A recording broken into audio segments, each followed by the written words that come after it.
Oromiyaa godinoota garaagaraa keessatti uummanni waraan sadii oliin ijjeefamaa jirra jedhanii yeroo dheeraa fi iyyachaa turan. Dhiyeen kana godina Wallagga Bahaa keessaa hidhattoonni kan waraan bilisummaa Oromoo jedhan 200 ol mootummaa kennatanii galan.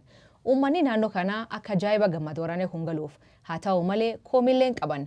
Naannoo kan keessatti namoonni nagaa ijjeefamanii, saamamanii, gudeedamanii kanaaf ammoo waraan kan himatu. Waraanni kunin seera nuu gaafatamuu qabaa jedhanii amma iyyachaa jiran. Anaa fi Waayilikii Zalalem Taaddasaa waan kana bal'inaan him. Zalee. Asilee dhimma kanarratti bal'inaatiin ni kaasna namoota dubbisneeru ni qabna. Keessumaa godina Wallagga Bahaa naannoo aanaa giddaa ayyaanaa keessa hidhattoonni gara 200 ta'an gidduu kana galuun isaanii gabaafamee jira.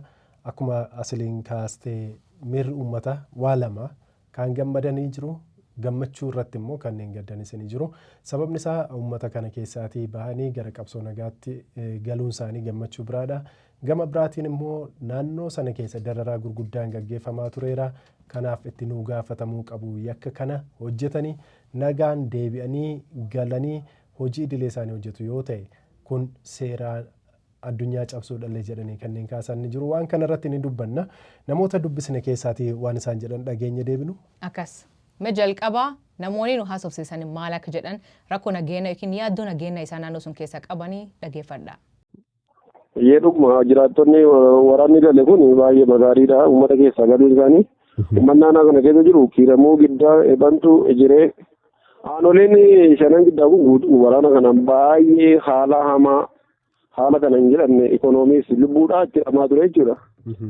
Yoo tattaaffii mootummaan godheen waraanni kun amma galeera. Uummata keessaa ba'ee amma motorri gaddifamee baajaajiin waggaa 5 guutuun hojjetiin taa'ee amma gaddifamee uummata keessa deemuutti ga'eera jechuudha. Uummanni wal keessa deemuutti ga'eera yaaddoo tokko malee.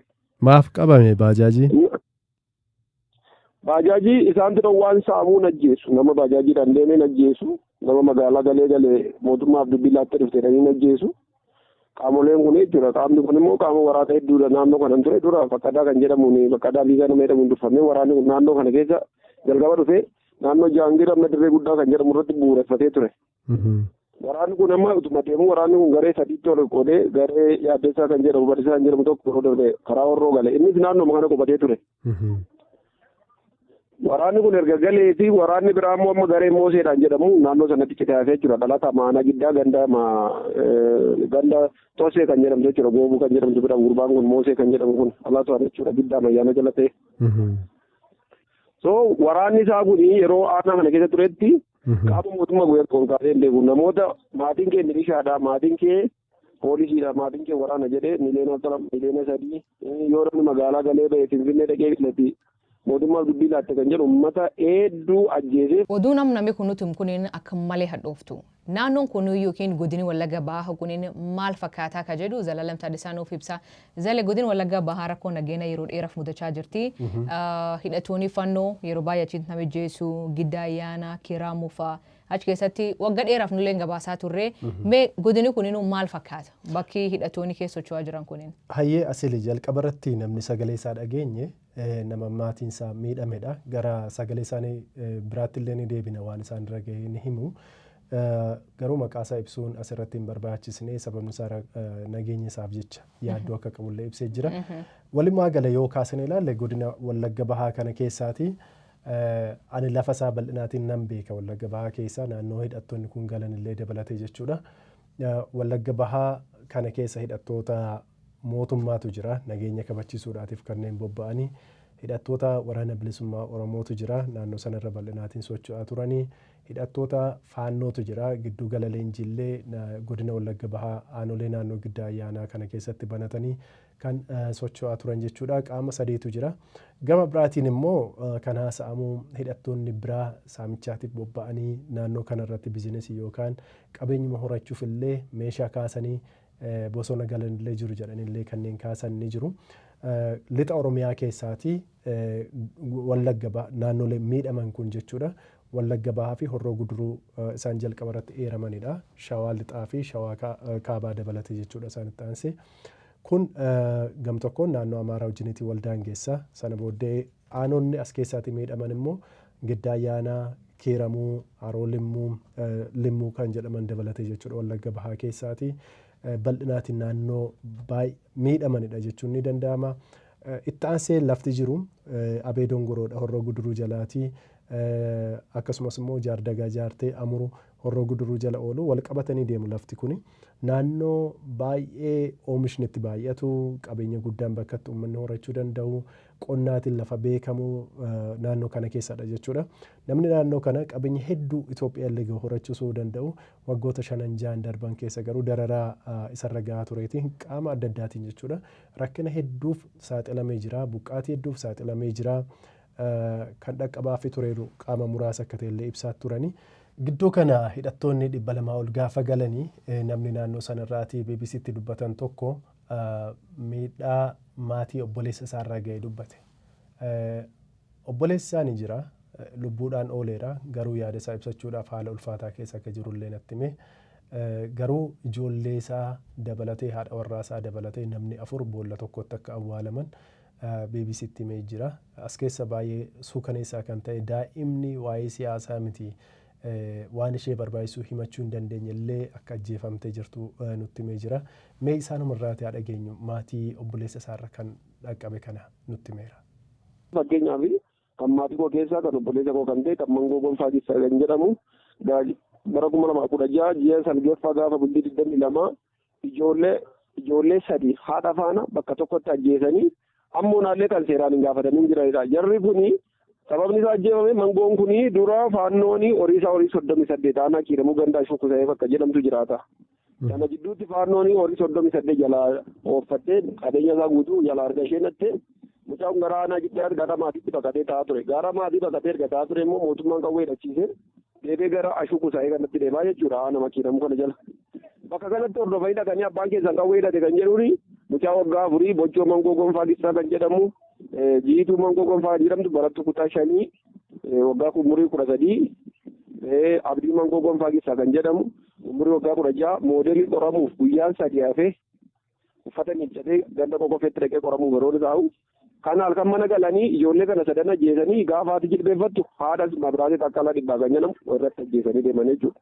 Hooggansi kun immoo hooggansa Moosee kan jedhamu kana jalatti kan hoogganaman ijoolleen kun ammoonaallee nam tokko qabsiifatee milishaan qabee seeraan to'atamee ammoonaa murtii tokko malee guddinaa Abbabaatichaa kan jedhamu murtii tokko malee godina irratti hidhamee jira jechuudha. Gammachiisa Fattanaa kan jedhamu mucaan gaafa sana dhaqee ajjeese amma harka mootummaa jira ammoonaallee illee seeraan hin gaafatame.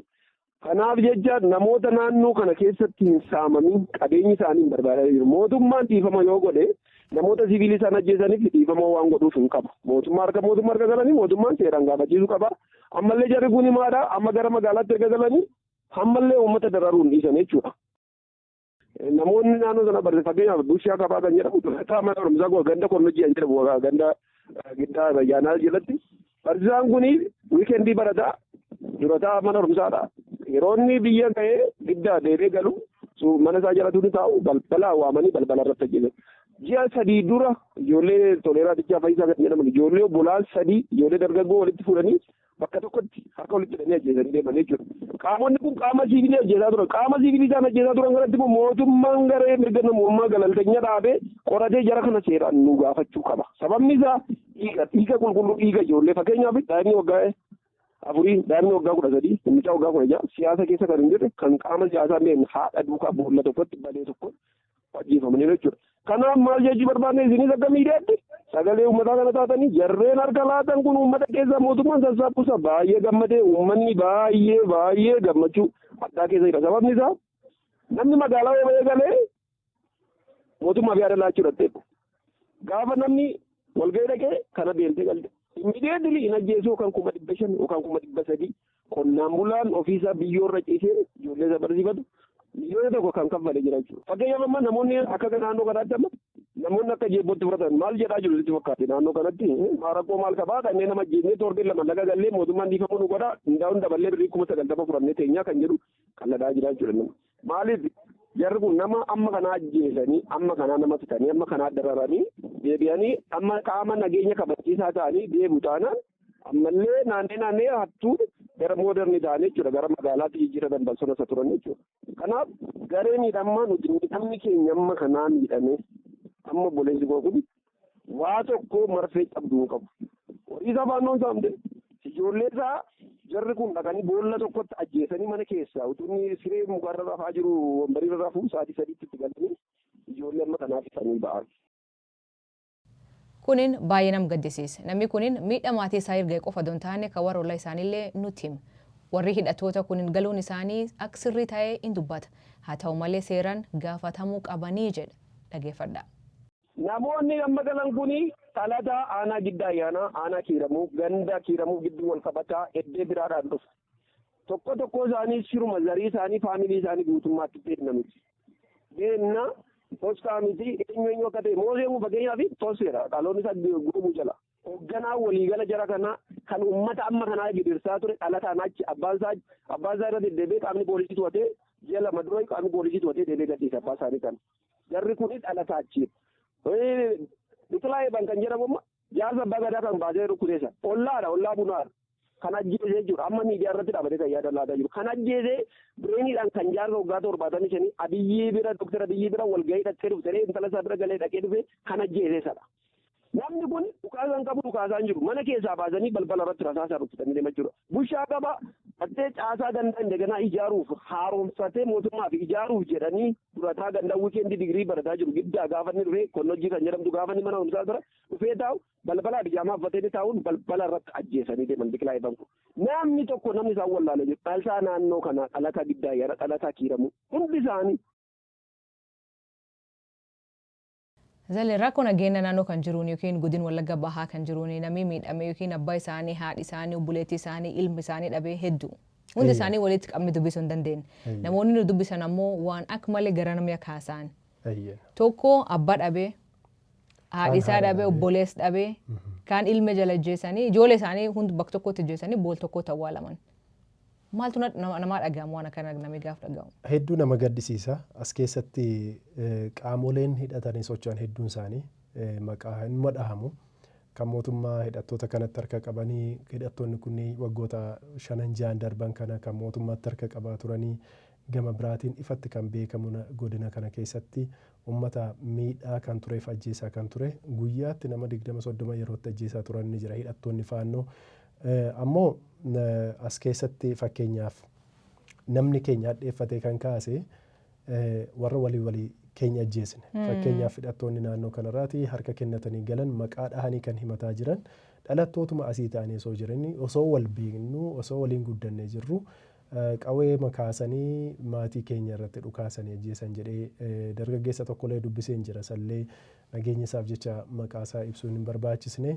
Ammoo jalqaba abbaasaa obboleessa abbaasaa ajjeesanii sana booddee abbaasaa osoo hin ajjeesiin dura obboleessa abbaa gara biraa ajjeesanii dhumarra sadaffaa irratti immoo abbaasaa akka ajjeesan nutti hime. Abbaan isaa nama siyaasaa miti qonnaan bulaadha. Isaan barattoota qeerraa baqatanii akka jiraniif rakkataa akka jiranillee ibsee jira. Mee nama kanarraatii miidhaa abbaasaa irra dhaqqabee fi eenyutu irraatiin gahee maal jedhanii ajjeechaa kana raawwatan kan jedhullee gaafadhee jira. Ammoo itti dabalee namoota kana wajjin wal beektu isaan ta'uu akkamitti beektee jedheellee gaafadheera. Mee isumarraatii haa dhageenyu asile. Ijoollee mamma kun harka laatan kana keessattuu ijoolleen nama harka laatan kun jalqabaa naannoo keenyatti walumaa gala wanta guddaatu ta'e uummanni walakkaan haadha dhabee walakkaan abbaa dhabee dubartoota keessattuu dubartoota naannoo magaalaa keenya irra jiraatan jalqabaa budaadha maalidha jedhanii namoota dhala qaban ijoolleen isaanii kan amma nu duukaas keessa rakkachaa jiranii utuu meeshaan ajjeesu ta'eeti lukaan irra deemaniitu ajjeesaa turan magarsaa kan mucaa nama Biqilaa jedhamu kan harka laatiin miidiyaa irra OBN irra naanna'aa jira mucaan sun ajajaa waraana kanaatiin kan deemanii jechuudha. Dubartoota lama magaalaa gidduu kaa'aniitu lukaan irra deemanii dubartoota kana ajjeesanii maatii korramuu kan ga'e jalqabaa obboleessa abbaa koo ajjeesanii.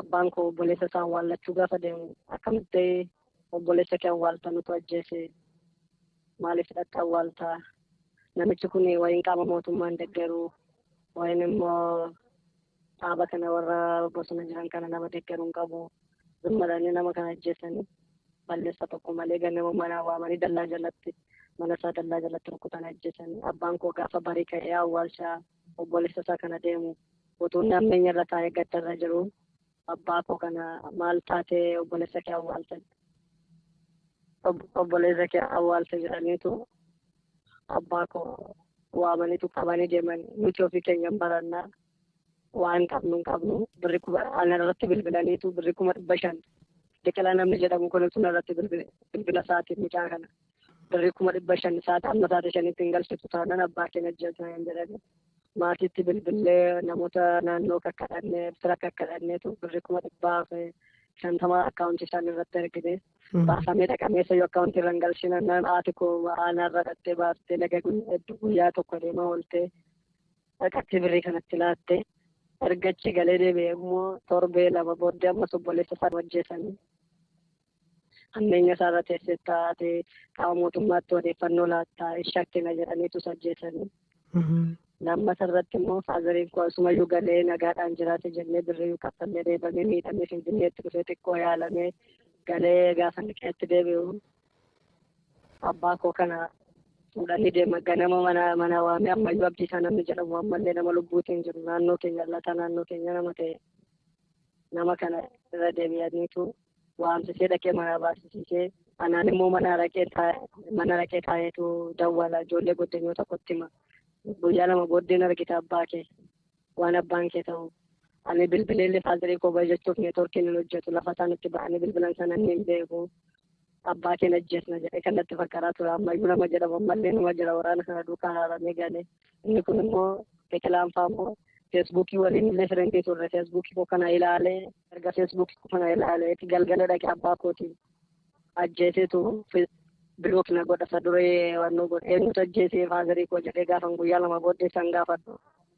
biqilaatu biqilaan jedhamu biqilaa eeban jedhama biqilaa moosaa abbaan isaa biqilaan jedhamu kun sinaayittariitiin mataa isaa rukkutee ammayyuu namni jedhamu kun immoo irree isaa rukkute xiitiidhaan qoraan namni kaan immoo nama sadiitu rukkute abbaa kee jedhanii sunatti himani maal balleessee maal abbaan koo maal godhe gaafan jedhu immoo maaliif ajjeessu maal godhe gaafa jennu gidda inni aanaa xaa'oo baafannaa dhaqeera xaa'oo baafatee gabaa olee galee waraanaa fi odeeffannoo laataa abbaa gadaadha abbaan koo immoo nama waraana mootummaa duukaan lolitti dhiyaatu miti nama warra kana duukaan lolitti dhiyaatu miti nama jireenya mataasaa qotatee nu guddisee nu barsiisuu irra ture akkasitti abbaa dhabnee har'a lullee jooraa jirra yoo dhugaa maqaamni kana gaafatu jiraate utuu seeratti nu dhiyaatanii nu gaafatamanii nummoo har'a dhufnee gaafa isaan abbaa koo ajjeesanii nuun joorree katamaa namaaf ergamnee madaabaraa baannee jiraachaa jirra waardiyyaa taanee baarree namaa illee jiraachaa jirra dur namni namaa keenya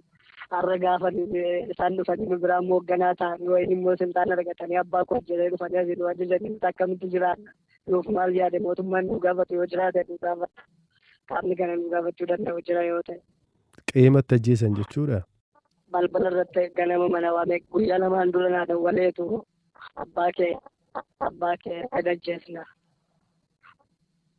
Abbaan kee kana booddee in argita abbaa kee wata inni fakkaru kana isa inni qeeqeessa deemee wanni jedhu kana hojii hojjetata isa inni walitti qabatu kana hin argina isin achi teessu nuti bosona bilisa uummata baasu ta'e asin achi teessanii barattu utuu isin achi teessanii as isa inni akkas wayiin dhuftee ruugaluun wayiin abbaa kee ajjeesta.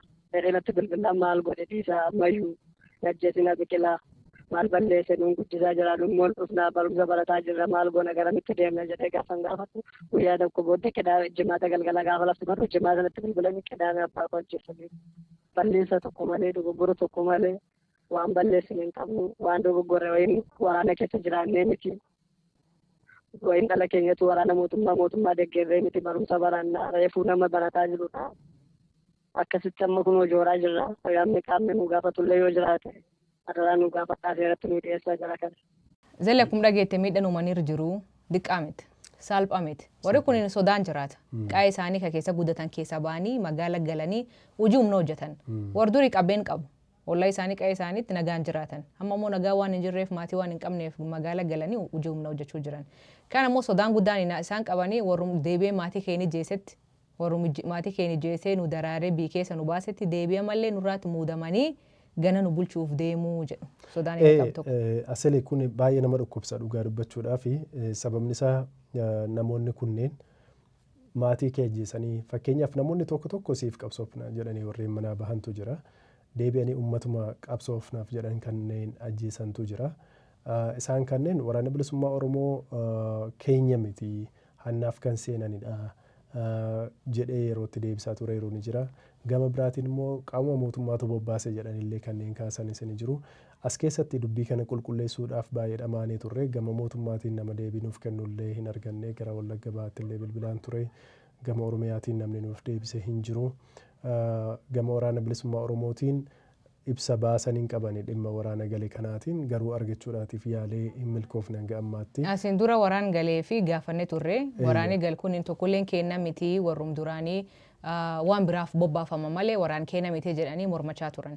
Fakkeenyaaf akka odeeffannetti Wallagga Bahaa naannoo Giddaa Ayyaanaa Kiiramuu fa'aa kana keessa socho'aa kan ture garee sadiitti qoodamanii akka turan nuuf kaasan jiraattonni achi kan jalqabaa Faqadaa Abdiisaa nama jedhamuun hoogganamaa akka ture gareen kun ifatti dhiyeenyuma kana jechuudha karaa Horroo Guduruu Wallaggaa mootummaatti harka kennatee jira hidhattoota baay'ee wajjiniitiin kan lammaffaa garee Yaaddessaa jedhamu naannooma kanarra socho'aa turanii bal'inaatiin Wallagga Bahaa fi Horroo Guduruu kana keessa jechuudha isaanillee namoota gara 57 ta'an qabate innis mootummaatti harka kennachuusaa dhiyeenya gabaasuun keenya ni yaadatama.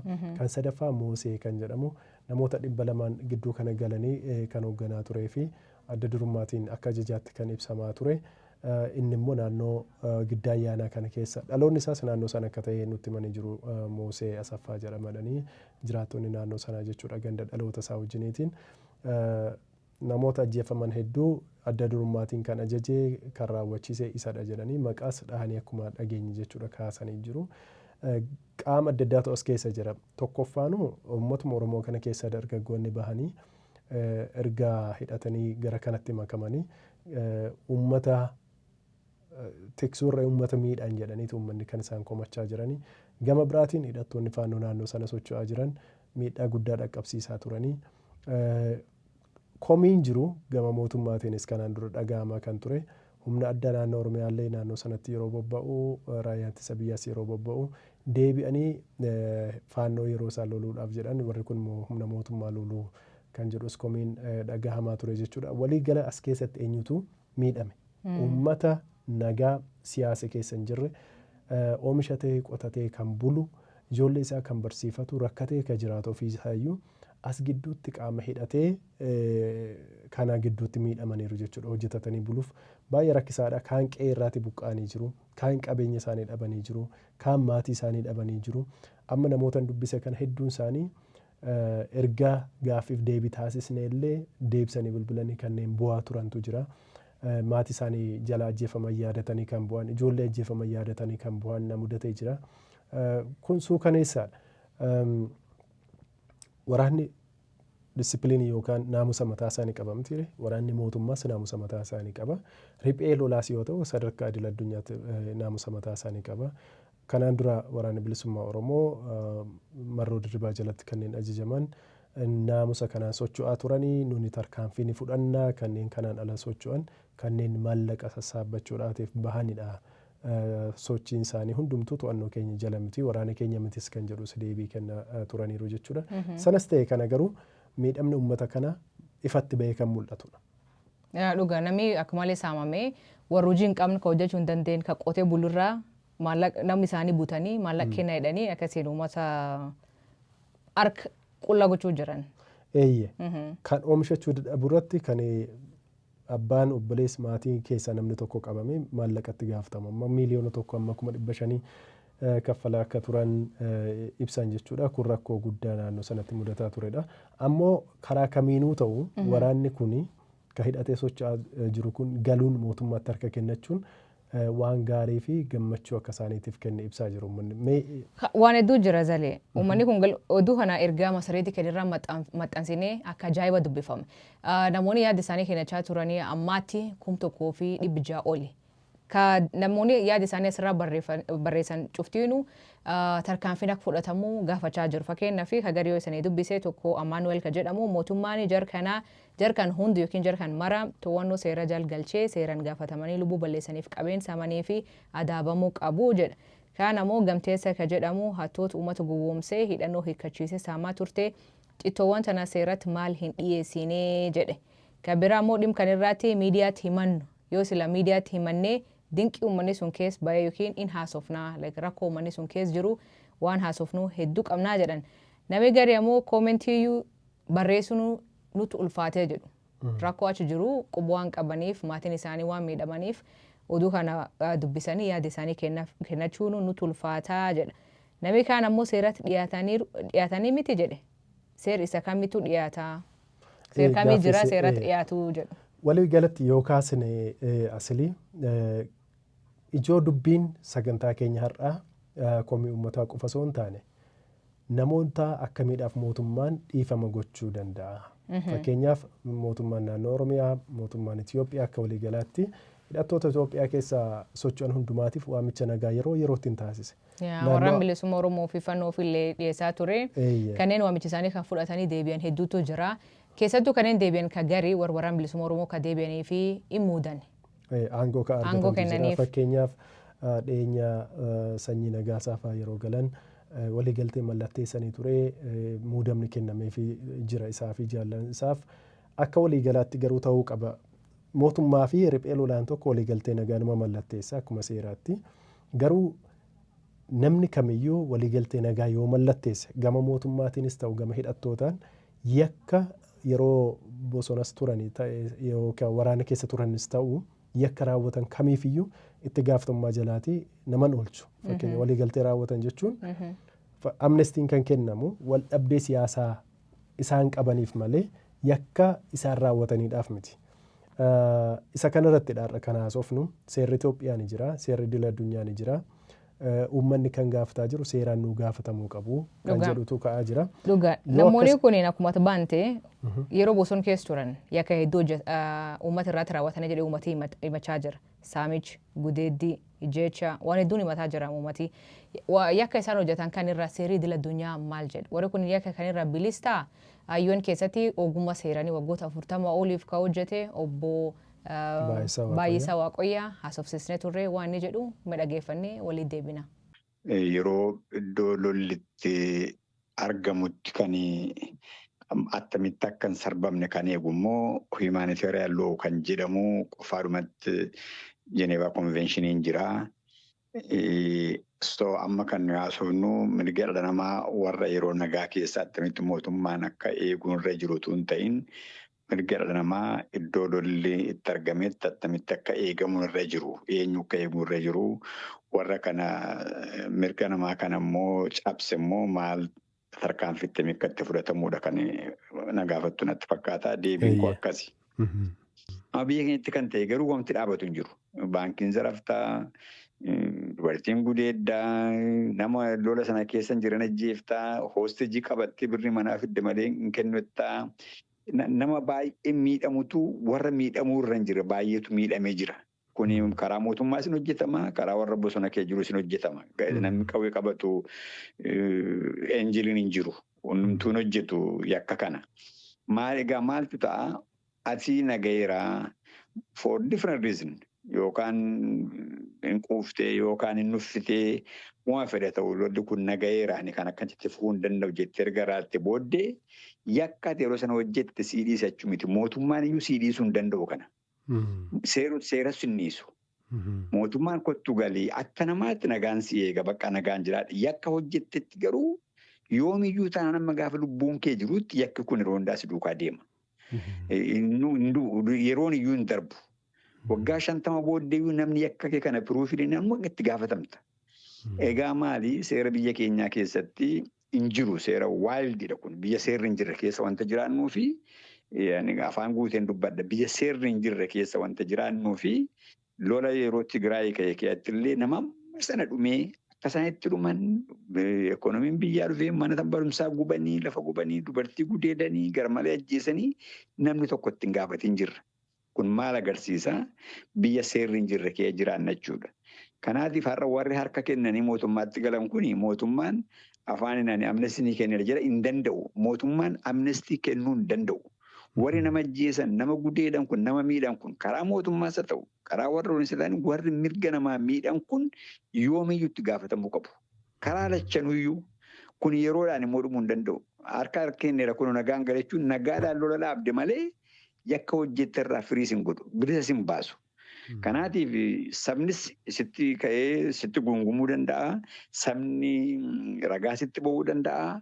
Waan ati gootu warri dubartiin yakkamte maal kun hundumtuu dookumentuun sassaabamee warra kana hojjete seerri yoomiyyuu taanaan itti gaafatamu si gaafata. Kanaaf yakka kana keessaati yoomiyyuu amma lubbuun kee biyya lafaa kana kee jirutti keessaan baatu. Kaseerri idil addunyaa obbo Baay'isaa irra dhageen. Garuu mootummaan Itoophiyaa hidhatoota galanii dhiifama gochaafii jiru kanaa fi ulaagaa kamiin dhiifama gochaafii jira. Seerri maal jedha? Kan irratti zalee seerri Itoophiyaa waan jedhu qaba. Nama akkamii fi dhiifamni taasifamaaf?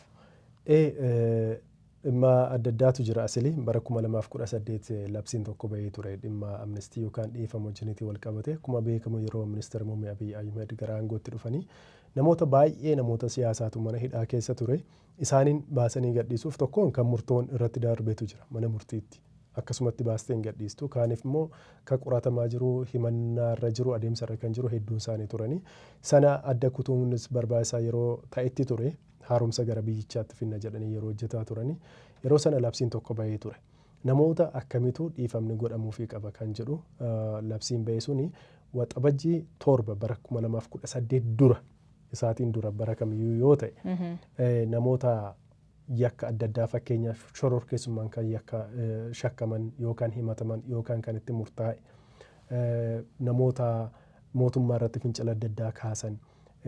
Heera biyyatti kabajuu kan dhiisan yookaan immoo danqaa kan ta'an heerri mootummaa akka hojiirran oolu mootummaa irratti lola adda addaa yookaan waraana kan banan haleella adda addaa mootummaa irratti kan raawwatan diina kan jedhamu fakkeenyaaf diina alaa ta'uu danda'a isaan wajjiniitiin kan hojjetan fakkeenyaaf turizim biyya ganuudhaan kan himatamanii jiran qaamota akkasii dhimmoota siyaasa wajjiniitiin warra wal qabatan kanneeniif dhiifama gochuun ni danda'ama sanaatii dura kan turaniif jechuudha dhiifamni hin godhamaa jedha garuu achuma jalatti tumaan tokko maal jedha namoonni yeroo sanas ta'u lubbuu baasan yookaan yakka ajjecha raawwatan gochaan isaanii ajjechaatiin gaheera yoo ta'e nama akkasiidhaatiif dhiifamni hin godhamu kan jedhu labsii kanarratti ifatti taa'ee jira jechuudha heera mootummaa Itoophiyaa wajjiniitiinis kan deemu amma uummanni qabeenya isaa kan dhabe qofa miti. Lubbuu kan dhabe hedduutu jira namoota nagaa yookaan mootummaaf odeeffannoo kenniti jedhame yookaan shakkamee yookaan hidhata addaa qabda jedhame. Kan nuun deeggartuu jedhani. Kan nuun deeggartuu jedhani. Gama mootummaatiin immoo waraana kana nyaachistaa mallaqaan deeggartaa odeeffannoo kennita jedhanii qaamni mootummaas namoota ajjeesan hedduu ni qabu. Kanaaf gama lamaaniitiin iyyuu miidhaan jira. Amma baay'isaan kan isaan kaasan mootummaan gaafachuu hin danda'u. Waalam tokkoffaa nama yakka hojjeteef dhiifama gochuu hin danda'u mootummaan seeratu gaafata mana murtiitu gaafachuu qabaa jedha sun mana murtii walabaa tokko gaafata jechuudha jiraachuu qaba akka sanatti deemuudhaatiif kan biraa akka mootummaatti iyyuu gaafa dhiifama kennuu hin danda'u yoo ta'e mootummaan Itoophiyaa akkamitti hojiirra oolchaa jira fakkeenyaaf qaama mootummaa fakkeenyaaf qaamni nageenya mootummaa yakka hojjetee ittiin gaafatamne waanta ta'eedhaaf kan hidhattoota kanaas itti gaafatamuu hin danda'anii lamaanuu dhiiseera waraana Tigraay keessatti argineera jedhaniiti kan isaan kaasan jechuudha. Yeroo hidhattoonni galanis qorannoon gaggeeffamee kan bilisa ta'ee akkaataa waliigaltee isaaniitti gara deemutti deemee kan yeroo bosona ture immoo yakka hojjete keessumaa human rights violation yakka namummaa yookaan mirga namummaa kasarbe addatti seeratti dhiyaatee adabameeru haga ammaatti hin dhageenye. Seerri addunyaayyuu namni sarbama mirga namummaa raawwate dhiifaman argatu. Garuu mootummaan maal gochuu danda'a erga mana murtiidhaan itti murtaa'ee adabbii isaa akka hir'atuudhaaf gidduu galuu ni danda'a. Kun haga ammaatti hin taane. Hidhataan kamiyyuu yoo amma komiin uummataa dhageesse yoo ta'e akkas taanaan namni tokko qawwee fudhate abbaa barbaade ajjeese bosona galee torbee lama booda dhufee harka kennate nagaan jiraachuu danda'a yoo ta'e sun sodaa guddaa sun biyyaaf iyyuu balaa qaba. Kanaaf iyyuu qaamni mootummaa kanam dhibu garuu zalee mootummaan maaf qorachuu dadhabe uummanni kun yookiin hidhattoonni kun yakka hojjechaa turan mootummaan hin beeku moo hin dhageen moo qorachuu dadhabu moo maaf tarkaanfii akkasii hagamman dhageen. Mootummaan akka isaan nama nagaa ajjeesaa turan himaa ture qabeenya uummataa akka saamanis himachaa ture. Gama hidhattootaatiin kana ni haala baay'een isaanii. Haa ta'u iyyuu malee fakkeenyaaf obbo Baay'isaa wajjiniitiin kan kaasine tokko yoo murtoon kan isaan irratti darbu ta'e fakkeenyaaf yakka hojjette yeroo bosona turte jedhee mootummaan kan murtoo isaan irratti dabarsu yoo ta'e kanneen bosonatti hafan immoo galuudhaaf sodaatu. Itti amananii dhufuu dhiisuu danda'u kan jedhu shakkiin hin jira. Gama kanaatiin mootummaan Itoophiyaa maallaqaa barbaadu karaa kamiin iyyuu ta'u ka qawwee hidhatee socho'aa jiru qawwee isaa lafa kaa'ee gara nagaatti dhufee rakkoo jiru yaaffii jiru hundumaa mariidhaan furraa kan jedhu irratti qofa kan xiyyeeffataa jiran keessumaa sarba mirga namummaa duubatti waan dhiisame natti fakkaata. Miidhaan namoota irra gahaa jiru duubatti haqi namoota duubatti dhiifame rakkoo siyaasaa qofa furuun. Garuu haqi namaa yoo dhiifame nagaan akkamiin jiraachuu danda'a? Nagaaf haqi akkas waliin deema. Amma namoota baay'ee jiraate nagaan jiraachuu danda'a. Namni haadha manaa isaa fi ijoollee isaa sadii al takkaatti dhabe jiruun qabu. Jireenya xiinsammuudhaan miidhamee jira. Yeroo yerootti itti dhufanii miidhaan adda addaa sammuu isaarra jireenya isaarra gahaa jira. Hojjechaa hin jiru. Homaa hin qabu. Waan qabu hundumaa dhabeera. Namoota akkasii akkamitti mootummaan deeggarsa kennuu danda'a?